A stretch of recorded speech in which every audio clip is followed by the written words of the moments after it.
Imagine this. You are cooking your lunch and want to give your chicken some extra kick. You open the kitchen drawer, and there you find it. The magic little bottle that makes every meal taste better. Today, we're heading inside the factory to uncover the magic. But before we enter the factory, let's uncover the legend of this world-famous sauce. Leah & Perrins is the original creator of the Worcestershire sauce and a globally recognized brand with a storied history dating back nearly 2 centuries. John Wheely Leah and William Henry Perrins were chemists living in Worcestershire, England. In the early 19th century, they owned a pharmacy and worked together to create new medicinal and culinary products.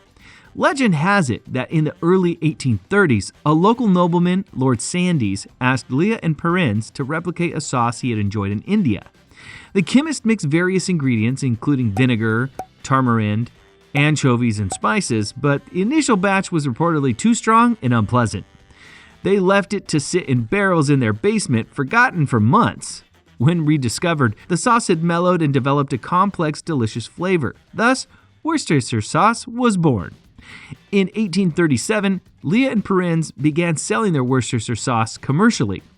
It quickly gained popularity in England as a versatile condiment for enhancing meat, soups, and stews. The exact recipe for Leah and Perrins' Worcestershire sauce remains a closely guarded secret. While many brands produce similar sauces, Leah and Perrins' blend of ingredients and fermentation process sets it apart. Leah and Perrins' Worcestershire sauce has become a culinary icon, widely used in recipes around the world. But the sauce is by far not only used in classic dishes like shepherd's pies, stews, or roasted meats. It is a key ingredient in the Bloody Mary cocktail too. By the way, what is your favorite way of using Worcestershire sauce? Comment below the video. I'm curious to know. All right.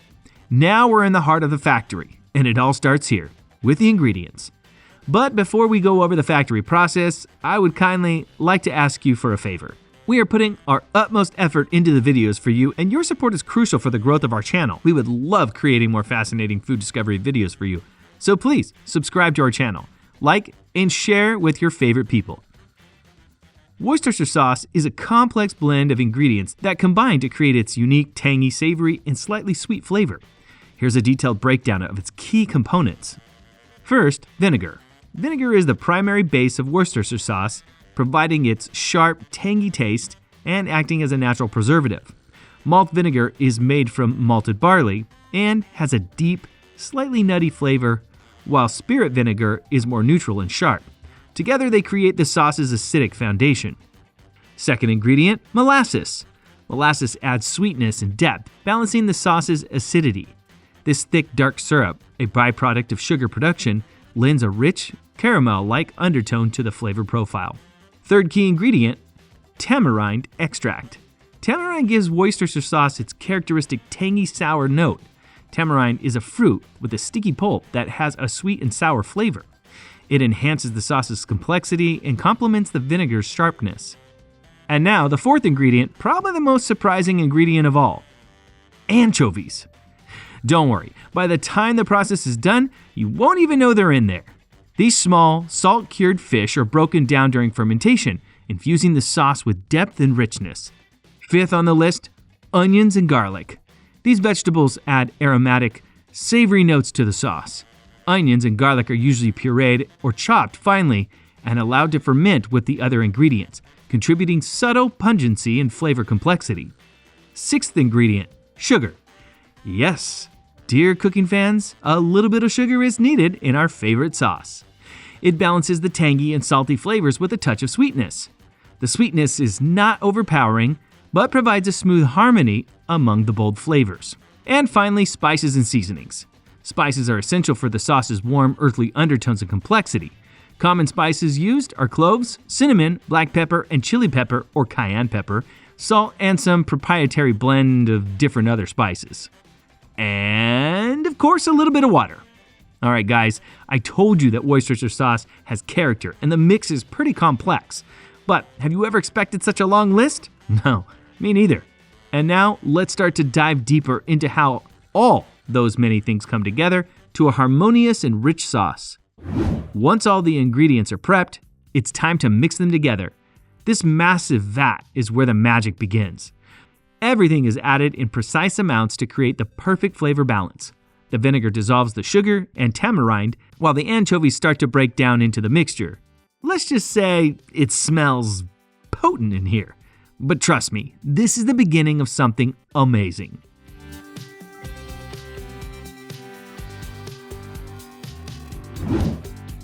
After the initial mixing, the sauce needs time to develop its signature flavor. And by time, I mean a lot of time. The mixture is poured into these huge barrels, where it's left to ferment for up to 18 months. During fermentation, the ingredients break down and blend together.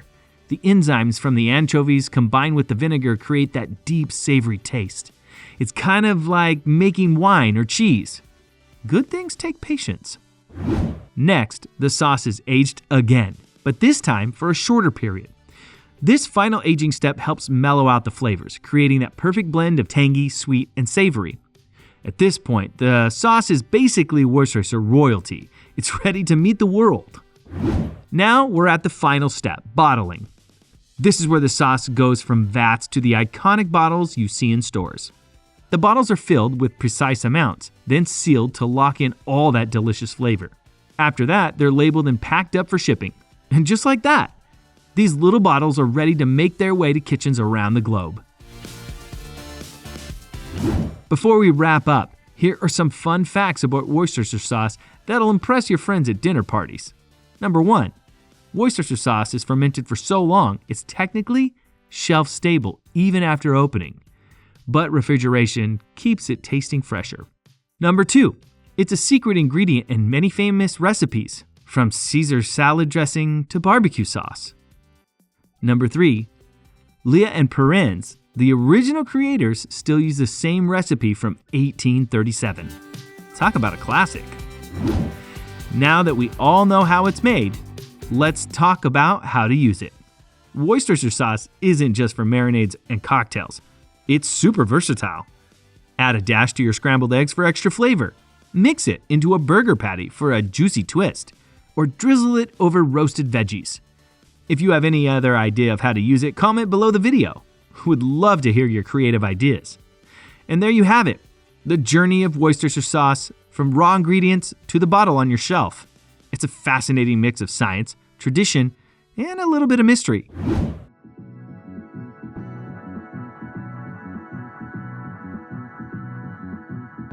Now, picture this. You are sitting in your favorite restaurant and about to drip a little bit of that dark, savory sauce into your stir-fried noodles.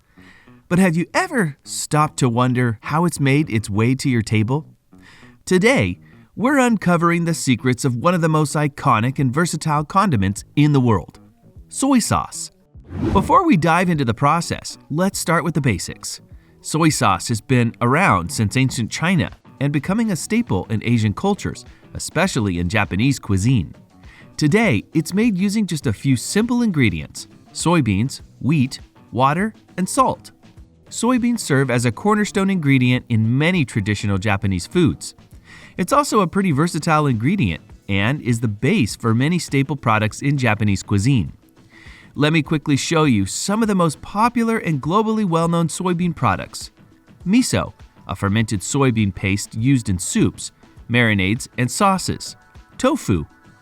It is made from soy milk, and it's valued for its high protein content and versatility. It is used in soups, hot pots, and desserts. Natto, fermented soybeans known for their strong smell and sticky texture, often eaten with rice for breakfast, is believed to have numerous health benefits. And finally, probably the most popular product made from soybeans, the soy sauce. Our journey begins here, on a soybean farm. Soybeans, rich in protein and umami, are carefully cultivated and harvested. Farmers ensure the beans are healthy and mature, usually around late summer. Farmers use combines to collect the beans, separating them from the pods in one swift motion. It's like a giant vacuum cleaner for soybeans. The harvested beans are then cleaned and sent off for their big transformation.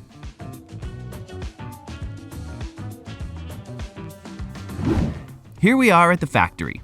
The soybeans arrive along with another key ingredient, wheat. Both will play a starring role in creating that rich, savory soy sauce flavor we all love. Step 1 is preparing the soybeans. They're soaked in water to soften them up. This can take several hours, depending on the type of soybeans used. After soaking, the beans are steamed to make them tender and ready for fermentation.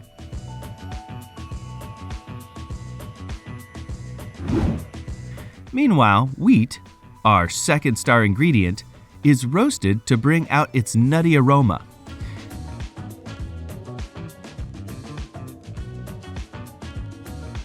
Then it's crushed into smaller pieces. This combination of cooked soybeans and roasted wheat is the foundation for soy sauce's complex flavor. It might not look like soy sauce yet, but trust me, this is where all the magic starts. Before we continue, I would like to ask you for a quick favor. We are putting our hearts into the videos for you, and your support means the world to us. So please subscribe to our channel, like and share with your favorite people, and let's continue our journey together through more fascinating food discoveries. Now, here's where things get really interesting. The cooked soybeans and roasted wheat are mixed together, and a special mold called Aspergillus oryzae is sprinkled over the mixture. This mold is key to kickstarting the fermentation process. The mixture is then spread out in shallow trays and left in a warm, humid room for a few days. During this time, the mold grows and breaks down the soybeans and wheat, creating what's called koji. Koji is like the heart and soul of soy sauce. Think of koji as a flavor factory in itself. It's breaking down proteins into savory amino acids and starches into sugars, laying the groundwork for soy sauce's signature umami taste. Once the koji is ready, it's time for the next step, fermentation. The koji is mixed with a salty brine, just water and salt, to create what's known as moromi. This thick, soupy mixture is transferred into massive fermentation tanks. And here's the part that requires patience. The moromi ferments for several months, sometimes up to a year or more. During this time, natural bacteria and yeast work together to develop the deep, rich flavors that make soy sauce so special. Imagine a slow cooking process on a microscopic level. The proteins in the soybeans break down into amino acids like glutamate. Hello, umami. The wheat adds sweetness and complexity, and the salt keeps everything preserved and balanced.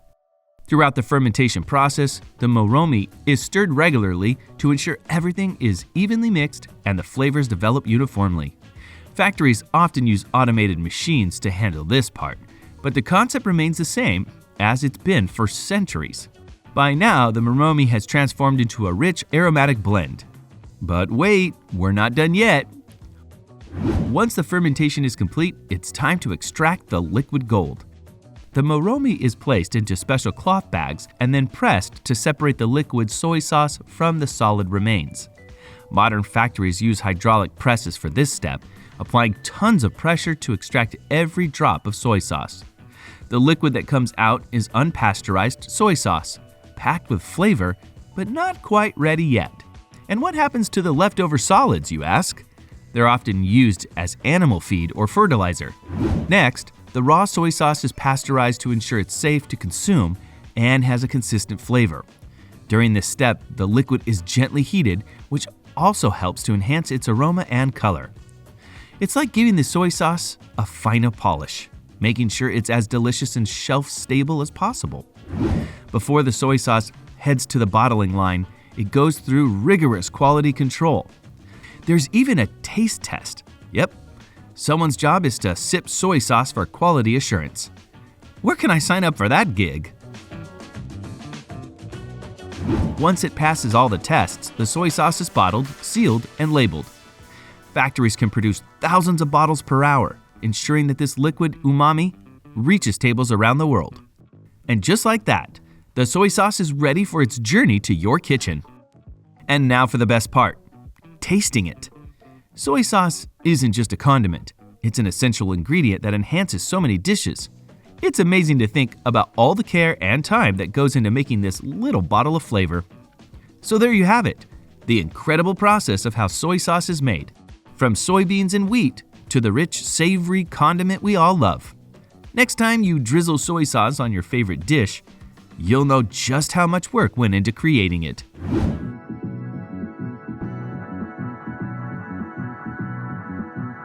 Hey there, syrup lovers!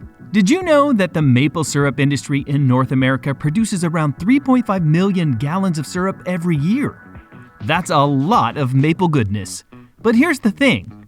Making that syrup is no easy feat. It takes a precise combination of nature, tradition, and technology to create that golden, sweet liquid we all know and love. So, how exactly is maple syrup made? Well, let's take a deep dive into the process. But before we jump in, don't forget to hit that like button and subscribe for more sweet content. Let's begin where all the magic starts, tapping the trees. In early spring, when the temperatures start to fluctuate between freezing nights and warm days, the sap in sugar maple trees begins to flow. But how do we get that sap out? Well, we need to tap the trees. Tapping is done by drilling a small hole in the tree trunk and inserting a metal spout called a tap. These taps are usually connected to buckets or modern tubing systems that run between trees to collect the sap. The sap is mostly water, with just a little bit of sugar in it, about 2 to 3%. And it takes a lot of sap to make just 1 gallon of syrup. In fact, it takes about 40 gallons of sap to make just 1 gallon of pure maple syrup. After the trees are tapped, the sap begins to flow. But how does it get from the trees to the sugar shack where the real magic happens? Well, nature does most of the work here. The freezing nights and warming days cause pressure changes inside the tree that make the sap rise up through the trunk and flow out of the tap.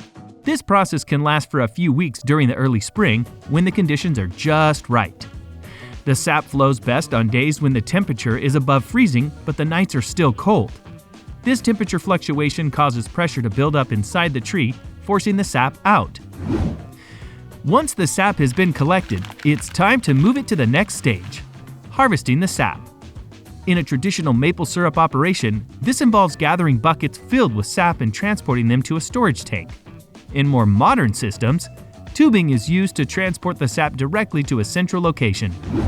Once the sap is in the tank, it's ready for the next big step, concentrating. Fresh maple sap is mostly water and it takes a lot of sap to make syrup. So before we can start boiling, we need to concentrate that sap to save time and energy. Enter reverse osmosis.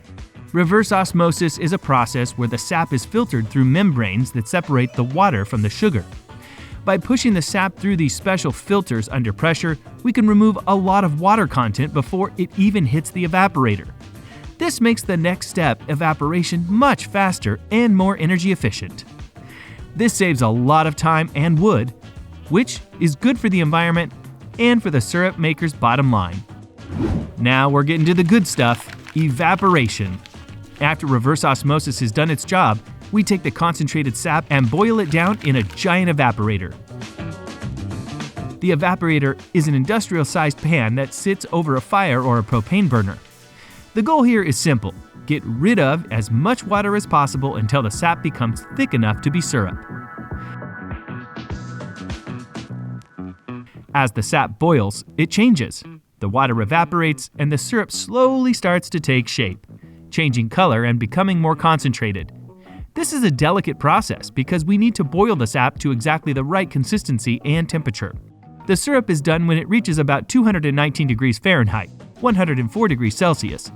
At that point, the sap has reached about 66% sugar content, and the liquid is thick enough to be considered syrup. But boiling it to the right temperature isn't just about making syrup. It also brings out the flavor.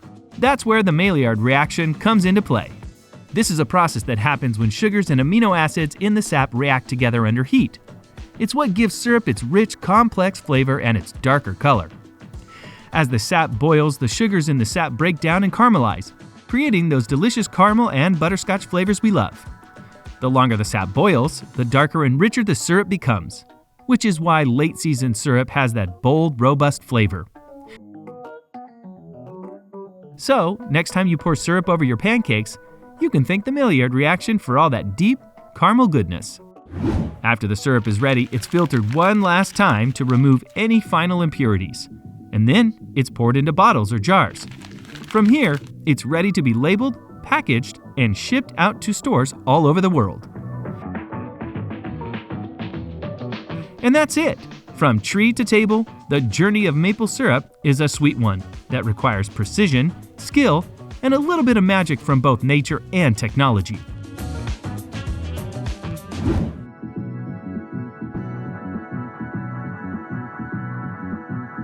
Picture this. You are sitting at lunch, about to dip a fry in this delicious honey mustard. But have you ever stopped to wonder how exactly this zippy yellow condiment comes to life? Today, we're taking you behind the scenes of a mustard factory to discover how tiny seeds are transformed into this tangy sensation. It all begins here, in mustard fields. These vibrant plants are grown all over the world, with Canada, India, and parts of Europe leading the charge. The magic comes from their tiny seeds, black, brown, and yellow, all of which have unique flavors and heat levels. Black seeds are intense and spicy, brown seeds are moderately hot, and yellow seeds are milder, but bring that iconic bright color. The journey of mustard making begins with planting. Farmers plant these seeds in late winter or early spring, depending on the region. But wait, it's not as simple as throwing seeds around. Most mustard farmers use high-tech seed drills to ensure the seeds are planted at the perfect depth and spacing. Why? Because mustard seeds love room to grow, and the right conditions make all the difference. Once in the ground, the seeds germinate quickly, sprouting into seedlings in just a few days. In just a few weeks, they shoot up, producing lush green leaves and eventually delicate yellow flowers. These flowers aren't just pretty, they're vital. Bees and other pollinators flock to them, helping the plants produce seed pods. These pods are the ultimate prize for mustard farmers. Before we continue with the harvesting of those little beauties, I would like to ask you for a quick favor. We are putting our hearts into the videos for you, and your support, it means the world to us. So please subscribe to our channel, like and share with your favorite people, and let's continue our journey together through more fascinating food discoveries. After about 90 to 120 days, the plants are ready for harvest. You can tell because the pods turn golden brown and start to dry out. Most farmers use combines to harvest mustard. These machines cut the plants, separate the seeds from the pods, and leave the remaining plant material in the field as organic matter.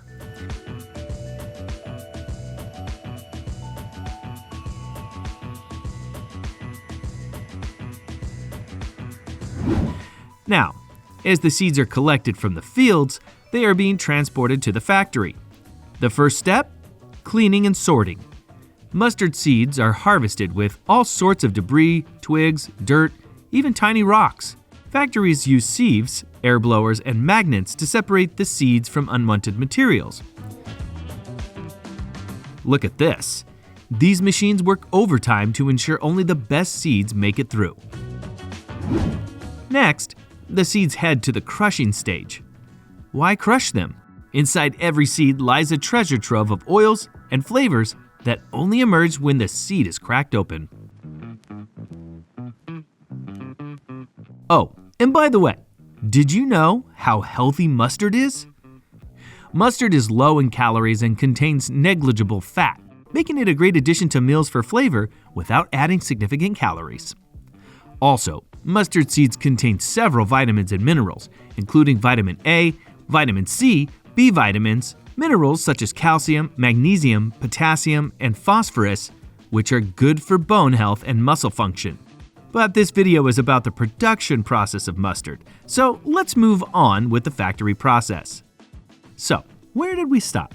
Yes, crushing the seeds. These industrial rollers break the seeds into coarse pieces, creating what's called mustard meal. The crushed seeds release enzymes that interact with natural compounds to produce mustard's signature heat. But wait, it's not mustard yet. Mustard meal is combined with liquids like water, vinegar, or even wine, depending on the recipe. This step isn't just for consistency, it's where chemistry kicks in. When the crushed seeds meet liquid, enzymes break down compounds called glucosinolates. The result? That unmistakable mustardy heat and aroma. But there's a catch. The type of liquid and temperature control the intensity of the flavor. Want fiery mustard? Use cold water. Want something milder? Warm things up. Once the base mixture is ready, it's time for the flavor fiesta. Factories add spices, herbs, and even sweeteners to create unique mustard varieties. This is where recipes go from basic to brilliant. Honey mustard, Dijon, spicy brown, you name it, it's all about the add-ins. And speaking of Dijon mustard, did you know it gets its name from Dijon, France? It's made from white wine instead of vinegar, giving it that sophisticated kick. By the way, what's your favorite type of mustard? Are you Team Honey Mustard or Team Dijon Mustard? Leave us a comment below the vid. I'm curious to know. After mixing, the mustard gets one last grind to achieve that perfectly smooth texture. Or if you're a fan of whole grain mustard, it's left a little chunky for extra bite. This texture is everything. Factories use high-tech grinders to ensure every batch is silky smooth or delightfully rustic, depending on the style.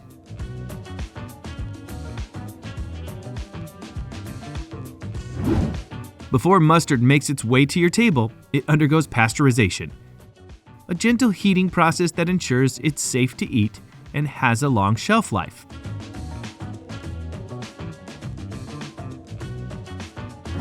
Then it's off to the bottling line, where machines work like clockwork to fill, seal, and label hundreds of jars or bottles per minute. It's mesmerizing to watch.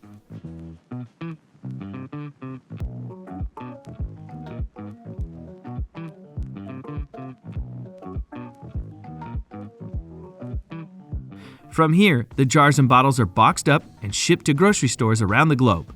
And just like that, mustard is ready for its moment in the spotlight. Your sandwich. Now comes the best part, tasting.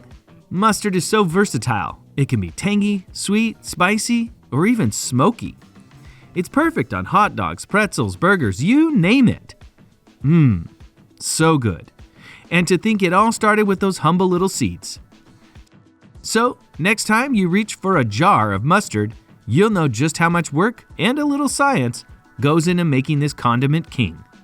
What's your favorite way to use mustard? Let me know in the comments.